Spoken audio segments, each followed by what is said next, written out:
So I have a book called Work on Your Game. And the first chapter of that book is about mental conditioning. And mental conditioning works similar to physical conditioning. Whereas let's say on a basketball court, people think that incorrectly, they believe that the reason basketball players do the sprints up and down the court, or football players up and down the field, or every other sport, is so that when you get in the game and you start running, you don't feel fatigue. That's actually not true, because fatigue is not a binary. It's not a either you are or you're not. It's a measure of how fatigued are you and how quickly do you recover from the fatigue. So a well-conditioned athlete, let's say Stephen Curry, you can have him sprint up and down the court 10 times. He needs 30 seconds of rest and he can start sprinting again.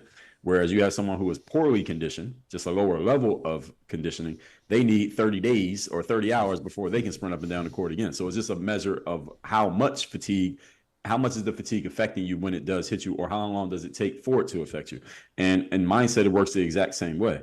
When things don't go right, when things don't go the way that you're expecting them and everything is just messed up, how long do you allow that to bother you before you get back on the horse and get back to your job?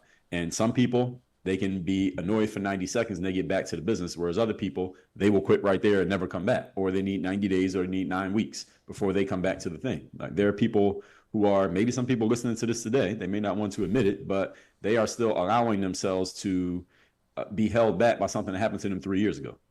And that's a measure of how mentally conditioned are you. It's not a yes or no.